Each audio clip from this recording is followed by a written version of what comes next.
They say nothing is unfair in war, but they don't say that our response to war makes it all the more unfair. Case in point, what's happening in Germany. Afghan refugees are being evicted from their homes. Why? To make space for Ukrainians.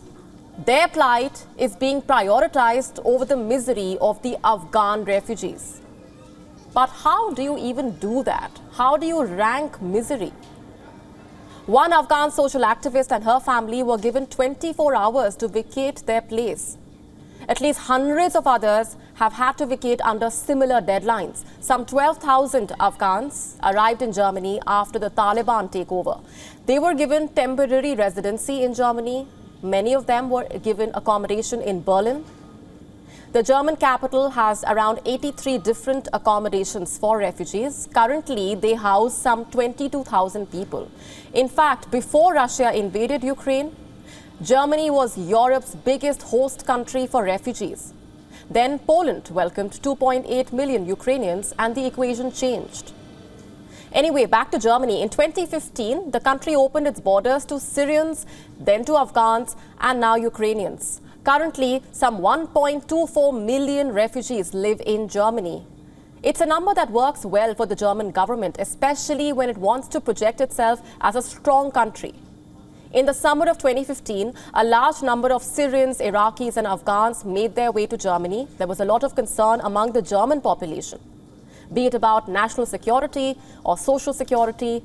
And then Chancellor Angela Merkel had said, I'm quoting, "I put it simply, Germany is a strong country. The motive with which we approach these matters must be, we have already managed so much, we will manage this."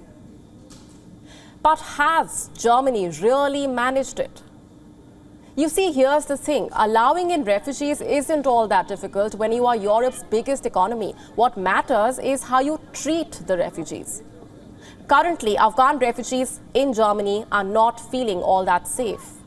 When Russia invaded Ukraine, 316,000 Ukrainians fled to Germany, and Berlin appears to have prioritized their welfare over that of the Afghans. So the Afghans are being told to move out of their current accommodation. They are being removed from familiar surroundings. Children were moved away from their school districts. Families are being separated. How is Germany justifying any of this?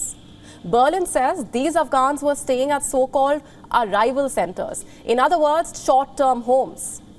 And now they are being moved to places to more quote-unquote permanent. Afghans say that is far from the truth. Some of them had been staying in those houses for years, and some have been moved thrice in 30 days. That is since the Ukrainians arrived. Berlin has another explanation. It says the evictions are because of operational necessity. What kind exactly? Berlin's State Department for Integration, Labor and Social Services says Ukrainians need a roof over their heads and a bed. But don't Afghans need the same? Here's another explanation being given by the Germans. They say Ukrainians need to be consolidated to specific arrival centers. Why? To simplify processing. Honestly, none of these add up, or at least justify harassing refugees. Are Afghans being moved so that Ukrainians can be given the better facilities, the so-called permanent places that Berlin is talking about, where Afghans are being moved, do not have individual kitchens and bathrooms? Is this racism? History may not disagree.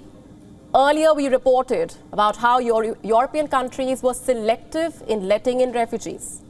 White-skinned Ukrainians were allowed to cross the border to certain countries, while people of color were segregated and refused entry.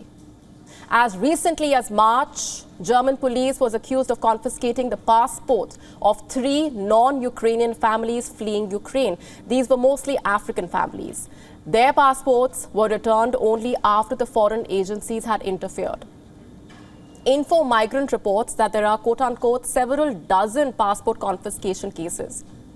Now, here's something I want to put on record. There is nothing wrong in accommodating Ukrainians. There is nothing wrong in making space for those fleeing war. In fact, Europe should do all it can to give a safe home to the people fleeing bombs and bullets. Ukrainians deserve that safe home. But so do all refugees. It should not matter if they are from Ukraine, Afghanistan, Syria, or Myanmar. It should not matter if a refugee is white-skinned or is a person of color. You cannot discriminate refugees. I hope the German authorities are listening. WION now available in your country. Download the app now. Get all the news on the move.